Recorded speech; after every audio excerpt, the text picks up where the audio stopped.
Assalamualaikum warahmatullahi wabarakatuh. Ada sepokok lagi hok boleh menyembuh sakit kepala.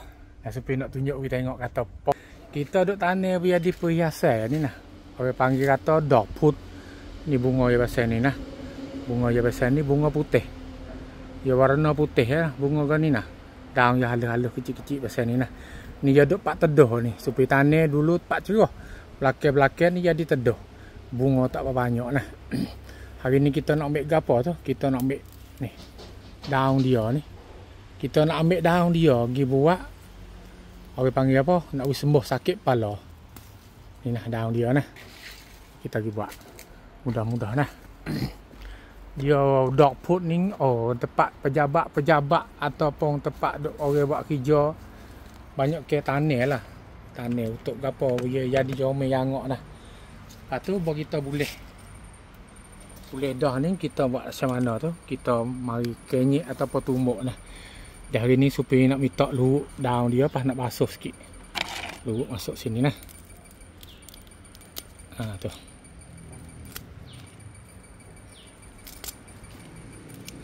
Okey.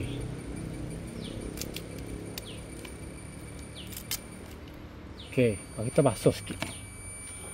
Daun dia tu nak ada getah sikit-sikit lah.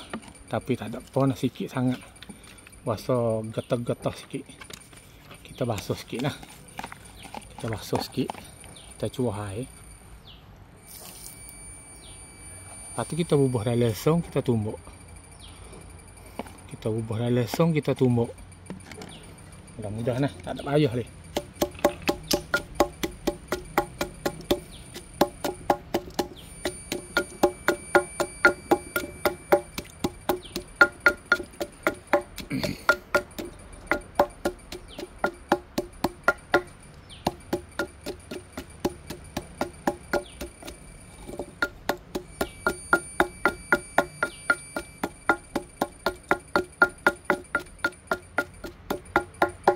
Ha tu kita tumbuk. Tumbuk biar hancur sikit lah.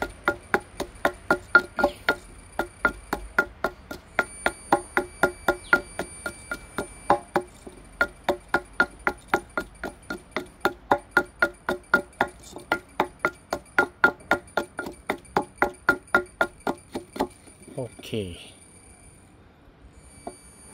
Kita tumbuk biar hancur sikit. Lepas pada tu kita ambil ni nah, kita ambil hak kita tumbuk ni nah, kita mai bubuh di mana tu? Kita dibubuh di tempat kita sakit kepala. Misalnya kita sakit kepala sini, kita tepek. Ha ni kita tepek. Sebab dia ada getah sikit-sikit, dia tepek lekat. Ha. Dua belah nah kita tepek. Bila dia kering tu dia nak luruh diri dia. Bila luruh diri dia sudah. Mudah-mudah. Sampai tu ku siap hok kita duk tanah tepi-tepi rumah tu. Bagi kita jangan lakoh. Kita tengok kata gapo insya-Allah. Lepas tu ikut ti Facebook Supi ataupun ikut ti page Supi nah. Lepas tu pakak tolong share, pakak kod like, pakak pecek like, lepas tu pakak share atik semangat kepada Supi nah. Mudah-mudah nah Supi baca, kaji, lepas tu buat we tengok ni nah, mudah-mudah. Orang sakit kepala kerak-kerak tak tahu nak buat macam mana. Ambil ni bunga dog food supaya Supi duk ambil kita tengok saat ni tu. Kita ambil daun dia saja-saja, mai tumbuk-tumbuk basuh air sikit. Basuh-basuh dia lekat ada air dah nah. Apabila ada air dah ni kita boleh mai tepek sini mudah-mudah insya-Allah nah.